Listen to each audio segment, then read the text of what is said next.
Talagang bumabagsak na siya, boys and girls, ang mga dahon.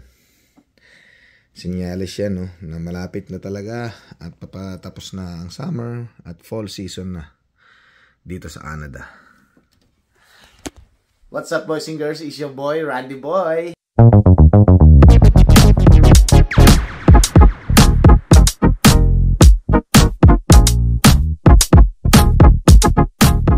Day off natin, boys and girls. At pag day off natin, tayo ang naka-assign sa mga labahin. 2 basket yung lalaban natin. 3 salang. So, ibig sabihin, kada salang, 1.5 hours. Bali, sagaran ang ating day off. Dahil, kayo na mag-do the math, 4.5 hours ang ating gugugulin. Kung tuloy-tuloy. Pag nakakalimutan, minsan, hindi mo pwedeng hindi makakalimutan eh. Minsan nakakalimutan, uy, may nakasalang pa ako. Kasi, yun nga, matagal din ang laba dito. Tara, samahan niyo ako.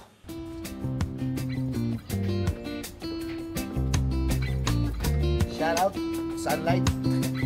Baka naman, tara, samahan niyo ako sa loob na laundry. Ayan, dito ang aming laundry area. Ito yung washing machine. Tapos ito yung dryer. Nakasalang si Ate May. So, siya daw gumagamit.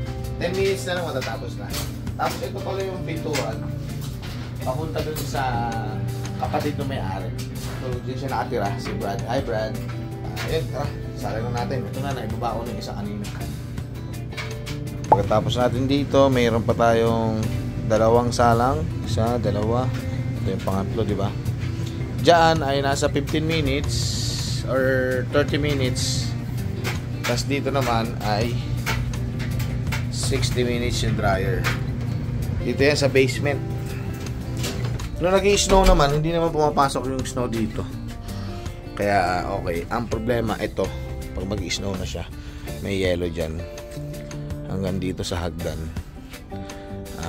Kaya laging pinapala yan. Eh, malamig ngayon. Malamig na. Ito yung sinasabi ko sa inyo. Kakalaykay mo pa siya dyan. Tapos meron pa mga ganyan. Sorry sa mga kumakain. Mga deer yan. Galing sa mga deer. Ito yung ginawa ni Papa Gina, pintuan ng ating shed. Buhay pa hanggang ngayon. At hindi rin natutuklap. Akala namin nung una, since plywood siya, mag-ano siya yung parang mababalatan ba. Pero hindi naman. Matibay. Tapos lagyan ko lang ng konting lock kasi andyan yung mga pang mowing natin. Nabigay din nila. Ayan. Tapos ito yung mga bike na hindi namin nagagamit. Bihirang-bihira. At siguro no, ilang beses lang nagamit. Nandyan. Siguro pag nag-snow, ipapasok ko pa siya ng todo kasi nakalabas yung pet dito. Or yung gulong. Ipapasok ko pa siya ng todo dun. Saka ako itatalian. Ito naman, boys and girls, yung ating saksakan sa winter. Kaya hindi na tayo dun magpaparada sa winter. Dito na. Or pwede naman tayo dun magparada kaso nga lang ang haba nung ating kailangang extension wire. Bahala na. Minsan kasi dun sa may Adventist, yung Adventist church dito ay may mga free items tuwing Wednesday. As in free lang lahat. Paunahan lang. Minsan may mga extension wire sila dun. Sayang hindi ko na-tsempo yung extension wire dati. Meron dun mga 5. Kaso wala nung time na hindi ko naisip na kailanganin ko rin pala. Late ko na lang naisip na pwede nga naman palang pagdugtong-dugtungin yun para papunta rin sa sasakyan sa labas. Kain muna tayo. May konting kanin, magsasangag tayo at egg. Tapos yung tira namin kahapon, adobo. Tsaka yung manok. Sa outing, naglilinis na rin si Ona Girl. Ang bango-bango! Itlog. Sinangag. Uy. Usok-usok pa yun, no? At ayan na. Hi. Hi, good morning. Good morning. Ginaganyan nyo rin ba yung itlog, boys and girls, sa kanin? Pagka yung mainit yung kanin, tapos malasado yung itlog. Hinahalo nyo bang ganyan? Kuha naman tayo nitong chicken paksiw. Alam niyo itong paksiw na to? Ito yung manok sa... Saan to? Walmart. Sa Walmart or dun sa... Kasi galing Spruce Grove yan eh. Or dun sa kahit anumang manok na binibili dun sa supermarket or superstore. Or, inga, grocery yan. Tapos pinaksiyo ko lang. Let's eat. Sundo muna tayo. Pagka day off ko, boys and girls, at wala namang ginagawa dito. Si Rain kasi hanggang 11:30 AM lang ng umaga. Nag-take kasi siya ng summer class. So na-credit yung dalawang subject niya. Kaya imbis na hanggang alas 4 siya or 3:30 ng hapon, nakakauwi na siya ng 11:30. Tara, sunduin natin. Ayan boys and girls, maraming estudyante kasi lunch break nila ngayon. Tapos halos lahat ng mga nagdadrive na kasalubong natin, puro mga bata pa, mga estudyante pa yung nagdadrive. Ayan, masasakay nila. Susunduin natin si Rain. Ewan ko kung nandyan si Ross. Break din ni Ross kasi isa lang sila halos ng school. And may ano rito, football field.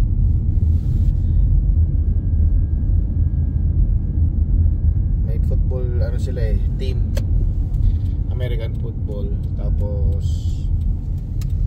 meron basketball court dito sa outdoor. Ayan. At meron din naman sa indoor. So asa na si Rain? Tingnan natin.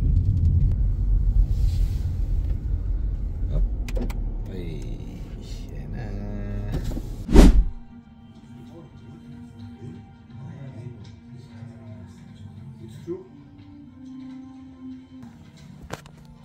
Movie marathon muna kami. Ayan. Kasama sa day off to, boys and girls. Manood.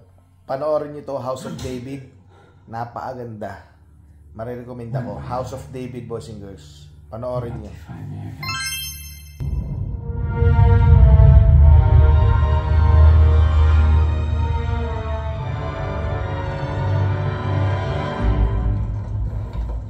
Ang oras ay mag-aalas 4 na, boys and girls. At tinawagan ako. Pinapapasok ako sa off natin. Pero ganoon talaga. At andito na si Naomi. Hi! Ayan, nanonood naman si Ona ng balita. Alas 8 na ng gabi ngayon dito sa Rocky Mountain House. Ayan. Poste yan, hindi yan moon. Akala ko moon kaya ito yan dapat. Anyway, magi-steak night tayo ngayon. Ayun, oh. Wow. Butter. Wow. Tapos yan. At pinainit na natin ang ating ihawan. Wala po kasi akong ilaw dito, no, boys and girls. Ayan. Kaya dito lang tayo. Subukan ko mag-flash mamaya. Punasan lang natin, ano.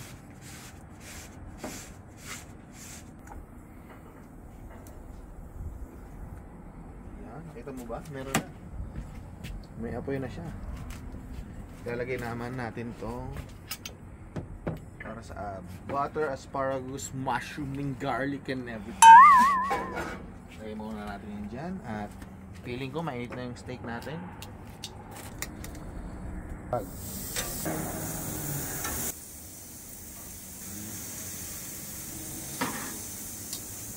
The smell. Bango. Kulang tayo ng ganitong butter. Ayan, kita nyo naman. Sisisil na siya. At ito, wala nang kung ano-ano pa. Tambog na natin yan. Yan. Lagyan natin ng salt and pepper.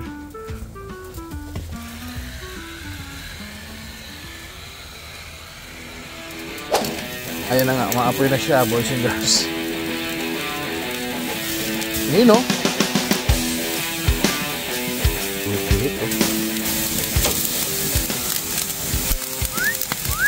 Wow. Yan na, feeling ko luto na to, boys and girls. Woohoo! Ito na. Wow! Look at that. You know, kainan na, boys and girls.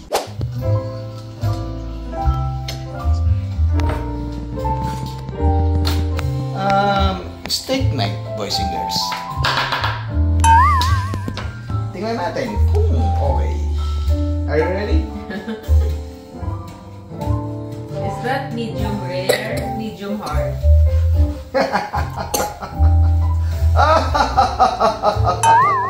Look at that! Look at the cook! And with asparagus. Joke lang, bossing guys. Tara, kain na tayo. Siyempre maganda kumain pag may ganitong sounds, di ba? Or music. Dito kami kakain sa Salas. Wala si Ate Shamay, pero titira na lang namin. Okay? Peace out. Let's eat!